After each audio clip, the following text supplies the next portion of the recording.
Mi nombre es Mariana, tengo 37 años, y esta historia comienza no un día del padre, sino muchos años antes, cuando yo era una joven madre primeriza, perdida en la maternidad. Sin tiempo ni fuerza para pensar en mí misma, conocí a Jorge cuando tenía 20 años. Era encantador, atento, de esos hombres que saben qué decir y cómo hacerlo. Nos casamos a los 22 y apenas un año después nació nuestra primera hija, Camila. Luego vino Emiliano y después Julieta. En total, 3 hijos en menos de 7 años. Él siempre decía que quería una familia grande y yo, enamorada, aceptaba todo. Durante los primeros años de crianza, Jorge trabajaba y yo me quedaba en casa. Era el acuerdo. Pero lo que nunca acordamos fue que yo me convirtiera en madre de todos, incluyendo de él. Jorge llegaba, se sentaba, comía lo que yo cocinaba. Se dormía en el sillón mientras los niños lloraban y cuando lo despertaba para que me ayudara, decía, tú estás todo el día en casa porque estás cansada. Ese fue el primer golpe invisible. No tenía nombre ni cicatriz. Solo me hacía sentir pequeña, aún así.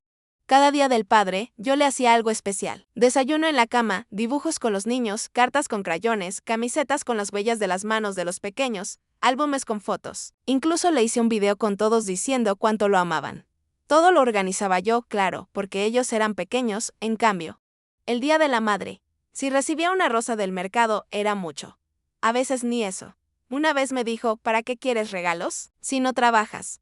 Ese día lloré en el baño en silencio mientras cortaba el pastel que yo misma compré, pero lo dejaba pasar. Porque así son los hombres. Me decían. Porque no todos son detallistas, porque lo importante es que estén, pero con los años, algo dentro de mí se fue apagando. Cada vez que lo veía llegar y besar a los niños 5 minutos para luego encerrarse en el celular. Cada vez que me decía que era una exagerada cuando le pedía ayuda con las tareas escolares. Cuando le reclamaba que nunca nos llevaban a ningún lado, y él respondía, ¿para qué? Si ya tienen casa. Comida y salud, lo mínimo, lo vestía de sacrificio heroico. Y yo aplaudía. Pasaron los años, los niños crecieron. Camila tiene ahora 15, Emiliano 12 y Julieta 10. Yo retomé mis estudios, comencé a trabajar por las tardes como asistente administrativa. Y por primera vez en muchos años, volví a tener algo mío. Algo que no se relacionaba con dar, servir, limpiar, esperar o suplicar. Y entonces llegó ese día del padre. El año pasado, una semana antes, Jorge empezó con sus indirectas. Ya casi es mi día, ¿eh? A ver con qué me sorprenden. Yo no dije nada. Estaba cansada de fingir que todo era perfecto. De ser la única que lo celebraba cuando él no hacía ni el mínimo esfuerzo el resto del año. Cansada de premiar a quien solo cumplía con lo justo. Y eso, cuando quería, ese día no preparé desayuno especial. No hubo globos. No hubo cartas. No hubo fotos. Simplemente nos levantamos. Desayunamos cereal y yo me puse a hacer mis cosas. Los niños lo saludaron rápido y siguieron con sus rutinas. Jorge estaba visiblemente molesto, pero no dijo nada hasta el final del día. Cuando los niños ya dormían, ¿estalló y mi día? ¿Dónde quedó mi celebración? Ni un gracias. ¿Me diste gracias o por qué, Jorge? Respondí sin levantar la voz. ¿Por estar aquí a ratos? Por nunca haberme celebrado a mí, por dejarme sola durante años mientras tú solo eras el proveedor, por decirme que no hago nada cuando estoy agotada. Me miró como si yo fuera otra mujer. Quizás lo era, quizás por fin había despertado. Eres una malagradecida, me dijo. Y yo lo miré, tranquila, no, soy una mujer que dejó de fingir. Y desde ese momento, todo cambió después de ese día del padre, en el que no hice nada. La casa se volvió un campo minado. Jorge empezó a hablarme solo lo indispensable. Los buenos días se convirtieron en silencios largos y su cara de fastidio era permanente. Ya no me pedía el café. Lo golpeaba con la taza en la mesa. Ya no me preguntaba por los niños. Solo soltaba comentarios como, claro, tú no haces nada, por eso tienes tiempo de ser rebelde. Mis hijos fueron los primeros en notar el cambio. Camila, la mayor, se me acercó una tarde mientras lavaba los trastes y me dijo, mamá, ¿por qué papá anda tan raro contigo? No le mentí. Porque este año no le hice una fiesta como otros años. Y parece que eso le dolió más que todo lo que me ha fallado. Camila se quedó callada, y luego murmuró, pues a mí me gusta más verte así, tranquila, y lloré, porque me di cuenta de que mis hijos, sin decir nada, siempre vieron todo. Vieron cómo Jorge se desentendía, cómo me ignoraba, cómo me reclamaba cosas pequeñas, pero nunca veía mis esfuerzos. Y aún así, me defendían en silencio, pero lo que no esperaba era la reacción de afuera. Mi suegra me llamó 2 días después. Muy indignada, como que no celebraste el día del padre. Pobre de mi hijo. Él siempre ha sido tan buen papá. Eso no se hace, Mariana. Buen papá. ¿Por qué? ¿Por qué no se ha ido? ¿Por qué no grita? ¿Por qué paga los recibos? Claro. Me dijo como si eso fuera suficiente. Muchas mujeres quisieran un hombre así. Tú te estás volviendo muy egoísta, hija, colgué sin responder, porque no se puede discutir con alguien que cree que no irse ya es digno de aplausos. Después vino mi cuñada, que me mandó un mensaje pasivo-agresivo, me da tristeza por Jorge.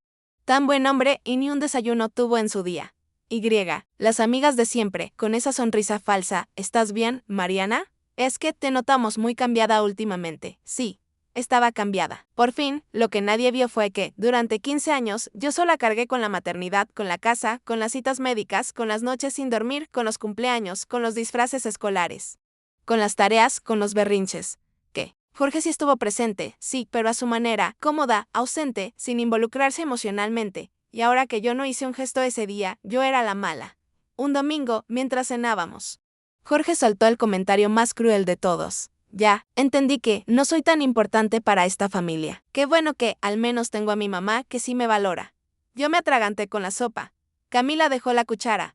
Emiliano bajó la cabeza. Y Julieta, con su voz infantil, le dijo, papi, tú sí eres importante, pero mamá también.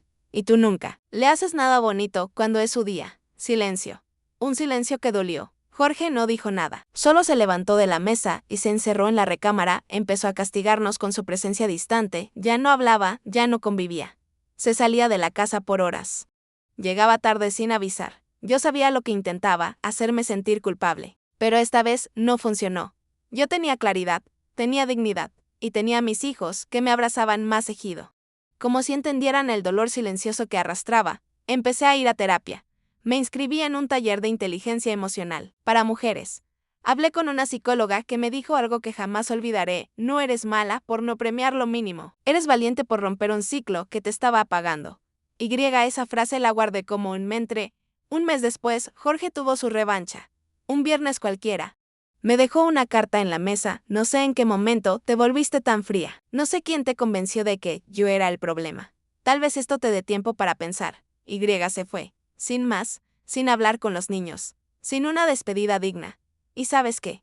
No lloré, porque no se puede llorar por quien ya se había ido hace tiempo. Aunque durmiera en la misma cama, Jorge se fue aquella tarde de viernes con una maleta medio llena y una carta mediocre que intentaba justificar su huida como un acto de dignidad. Yo la leí una sola vez, la doblé y la guardé en una caja, no por nostalgia, sino como testimonio de lo que ya no merecía. Los primeros días fueron difíciles, no por su ausencia, sino por el reajuste emocional. Cómo explicarle a mis hijos que su padre había elegido irse, pero que eso no significaba que no los amara. A pesar de todo, no les hablé mal de él. No me parecía justo poner palabras de adultos en mentes tan jóvenes. Solo les dije la verdad: papá necesita tiempo. Y nosotros también, Camila. Con esa madurez que ya mostraba desde niña, me abrazó y dijo: tal vez ahora él se dé cuenta de todo lo que hacías tú sola. Y eso me dio paz. Pasaron los meses. Yo seguí trabajando en las tardes. Los niños me ayudaban más en casa. Empezamos nuevas rutinas: películas los sábados, desayuno todos juntos los domingos, tardes de tareas con música baja y chocolates. Era como si la casa respirara distinto, más ligera, menos tensa. Jorge llamaba de vez en cuando. A veces para preguntar por los niños, a veces solo para hacer sentir que todavía era parte de algo. Pero nunca preguntó por mí, nunca un cómo estás. Solo silencios incómodos y despedidas rápidas. Mi suegra seguía mandando mensajes pasivo-agresivos. Mis cuñadas decían que me había vuelto feminista radical, como si fuera un insulto. Y algunas de mis propias amigas se alejaron. Porque al parecer, una mujer que se elige a sí misma incomoda. Un día, después de casi 5 meses, Jorge vino a ver a los niños. Llegó con bolsas de regalos, una sonrisa forzada y un intento torpe de volver a ser el papá divertido. Camila apenas lo miró. Emiliano lo saludó con la educación que le enseñé. Julieta le mostró su dibujo de la escuela, pero cuando él intentó abrazarla, se escondió detrás de mí. Esa escena lo destruyó. Y por primera vez lo vi quebrarse, no con gritos, con lágrimas silenciosas, parado en la sala donde alguna vez fue el rey de todo y ahora era solo un visitante. Nos pidió hablar. Salimos al patio. Mariana, no pensé que me reemplazarías tan fácil, dijo con un nudo en la garganta. Lo miré, serena. Jorge, no te he reemplazado, solo me cansé de rogar tu presencia. La diferencia es que ahora no me falta lo que nunca me diste. Se quedó en silencio. ¿Tú crees que soy un mal padre? Creo que fuiste un padre ausente emocionalmente. Y lo peor es que pensabas que con pagar la luz y llevarlos al parque de vez en cuando ya era suficiente. ¿Sabes lo que mis hijos valoran ahora? Que yo me siente escuchar sus tonterías, que cené con ellos, que me ría. Cosas simples. Cosas que tú nunca quisiste hacer porque llegabas cansado. Quiso decir algo. Pero no pudo. Se tragó sus excusas como quien traga una medicina amarga. No soy perfecta, continué, pero tampoco soy la mala por no hacerle una fiesta a un hombre que nunca supo lo que era celebrarme a mí, y ahí lo entendió. No dije más. No hacía falta. Lo acompañé a la puerta. Lo vi subir a su coche, y esta vez no esperé que volteara. Hoy ha pasado más de un año, el último día del padre. Fue distinto. Los niños le hicieron una videollamada, cada uno le dijo lo que sentía. Camila fue clara: te quiero, papá. Pero mamá nos ha enseñado a valorar las cosas importantes. Y tú aún estás aprendiendo. Y Jorge, en un acto que no vi venir, respondió: lo sé, tu mamá es una gran mujer. Me tomó perderla para entenderlo. No lloré, pero sí respiré profundo. Ese día, me preguntaron si lo iba a perdonar. Si le iba a dar otra oportunidad, y mi respuesta fue simple: ya lo perdoné. Pero no necesito repetir la historia para demostrarlo, porque soy madre, mujer y persona. Porque aprendí que no hay que premiar lo que es una obligación. Porque no soy la mala por no hacerle nada a mi esposo el día del padre.